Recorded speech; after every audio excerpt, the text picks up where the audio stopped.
शुभविवाह या मालिकेच्या 26 डिसेंबरच्या भागामध्ये भूमी आकाशला सांगत असते, चल आकाश आपण रूममध्ये जाऊया.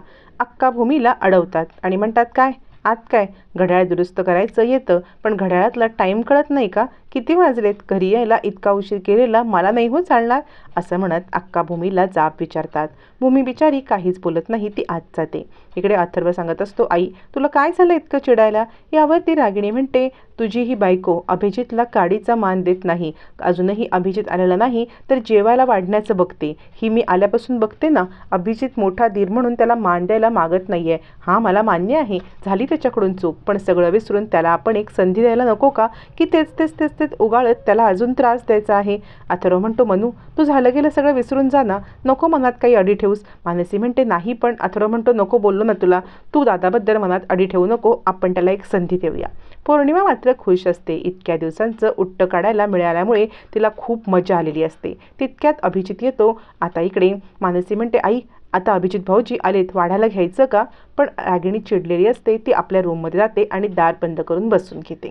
इकडे भूमी आता तिची कामं आटपून ज्या वेळेला कपडे काढण्यासाठी बाहेर येते तेव्हा तिची एक साडी कमी असते. ती विचार करते, माझी साडी कुठे गेली, आणि ती साडी शोधायला लागते.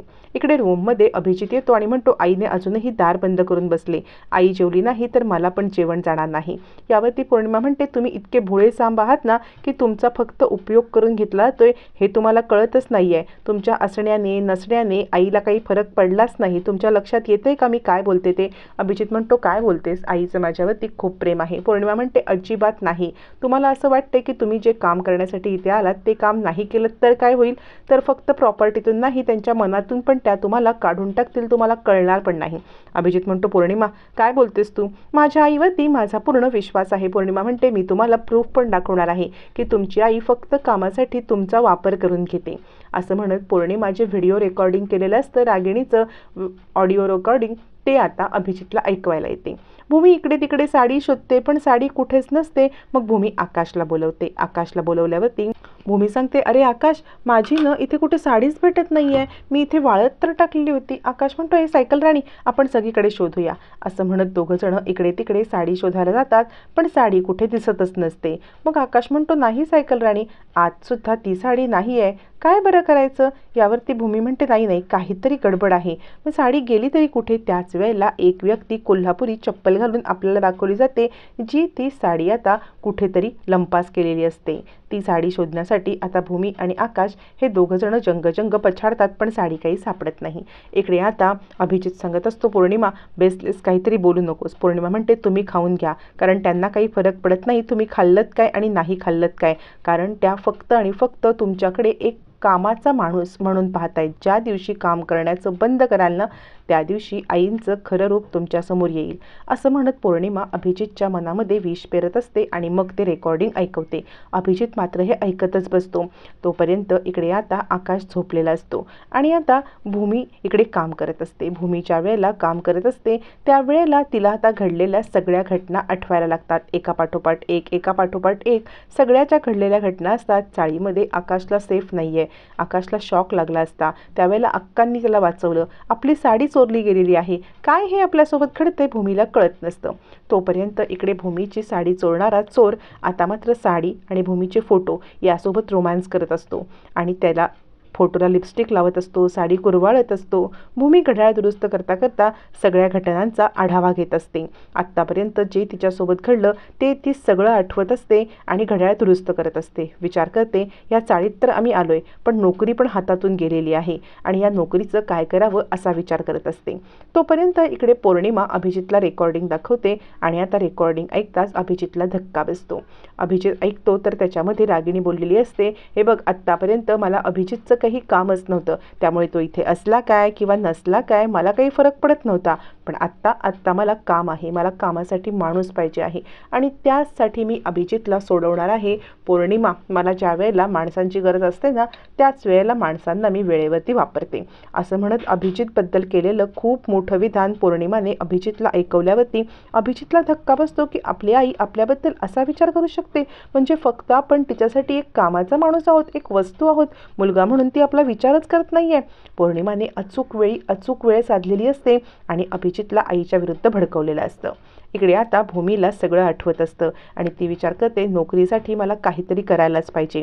पौर्णिमा अभिजितचे कान भरत असते. या घरामध्ये जर का तुम्हाला तुमचं स्थान मिळवायचं असेल तर आईच्या ताटाखालचं मांजर होऊन राहू नका. तुम्हाला लवकरात लवकर या सगळ्यातून बाहेर यायला पाहिजे. भूमी विचार करते आत्ता हातातून नोकरी गेली. तिला नोकरीच्या ठिकाणी घडलेला सगळा प्रकार आठवतो. ज्याप्रमाणे मॅनेजरने तिला हकलून दिलेलं असतं ते आठवतं. त्यानंतर ती विचार करते ह्या घरात सुद्धा अक्कांनी राहायला दिलंय, पण ह्या घरात अक्कांनी राहायला दिलं असलं तरी अक्का नुसत्या रागरागच करत असतात. त्यामुळे ह्या घरात फार दिवस राहणं सुद्धा काही जमेल असं वाटत नाहीये.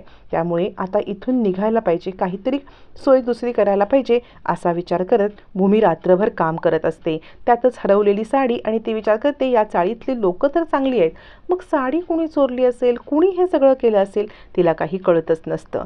तोपर्यंत इकडे आता अभिजितने स्वतःला सावरलेलं असतं आणि काहीतरी कारस्थानं करायची म्हणून तो तयार होतो. तोपर्यंत राजा काका सांगत असतात तुम्हाला सगळ्यांना मला एक गुड न्यूज सांगायची आहे की 20 करोडचं आपले डील फायनल झाले. मुंबईकडून मी डील फायनल करून आले. रागिणी म्हणतो की मला कसं माहीत नाही ह्या डीलबद्दल. राजा काका म्हणतात हो मी एकटाच गेलो होतो. इकडे भूमी आता सकाळी उरकून आपलं काम उठकून येते.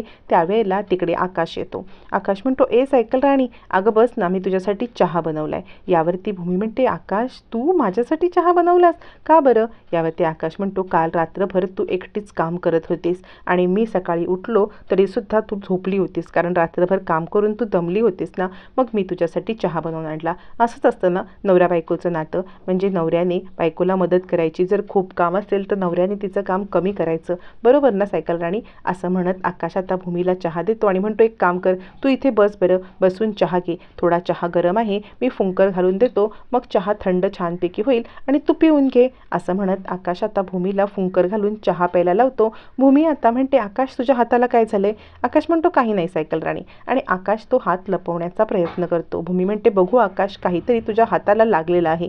असं म्हणत भूमी त्याचा हात आपल्या हातात घेते आणि आकाश म्हणतो मी चहा करत होतो ना तेव्हा माझ्या हाताला भाजलं. मग भूमी हाताला फुंकर घालते, त्याच्यावरती मलम लावते आणि म्हणते खरं सांगू का तर आकाश तू न मला खूप भाग्याने मिळालंयस. कधीही नवरा बायको हे एकमेकाच्या सुखदुःखामध्ये एकमेकाच्या आपल्या आठवणीमध्ये रममाण होतात. नवरा बायको एकमेकाची दुःख वाटून घेतात, सुख वाटून घेतात आणि असाच नवरा मला हवा होता. देवी आईने असाच नवरा मला दिलाय. देवी आईचे जितके मी आभार मानेन ना तितके कमी आहेत.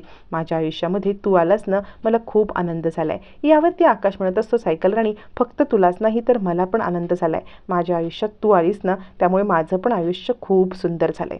असं म्हणत आता इकडे आकाश भूमीशी बोलत असतो आणि तिचं कौतुक करत असतो. दोघं एकमेकांना चहा भरवतात, दोघं एकमेकांसोबत रोमॅन्टिक होत असतात. पण कुणीतरी या दोघांवरती नजर ठेवून असतं, कुणीतरी या दोघांवरती नजर ठेवतं काय करतायत काय नाही. आता ही तीच व्यक्ती असते जिने भूमीची साडी चोरलेली असते, जिने भूमीचे फोटो काढलेले असतात. भूमीवरती एकतर्फी तो प्रेम करत असतो आणि भूमीची येणारी संकट वाढवून ठेवणार असतो. त्याच वेळेला दोघं जण मागे वळून पाहतात. दुसऱ्या दिवशी आकाश छानपैकी आंघोळ करून बाहेर येतो. आंघोळ करून बाहेर आल्यावरती आकाश म्हणतो सायकल राणी अगं मी शंभो करायला गेलो, मी डोक्याला साबण लावला आणि आता मी आंघोळ करणार तर पाणीच गेलं, आता काय करू मी? भूमी म्हणते आकाश काय हे, थांब 2 मिनटं, मी तुला आंघोळ करून देते किंवा तुझ्या अंगावरती पाणी ओतते. असं म्हणत भूमी तिकडून उठते. आकाश म्हणतो सायकल राणी लवकर चल. असं म्हटल्यावरती भूमी आता आकाशच्या मागे यायला लागते. पाहते तर काय तिचा पाय घसरतो. आकाश जिथे उभा असतो तिथे पाणी असतं. पाय घसरल्याने भूमी आता खाली पडते. आकाश तिला सावरतो. दोघांचं एकमेकांशी एकदम रोमॅन्टिक चालू असतं.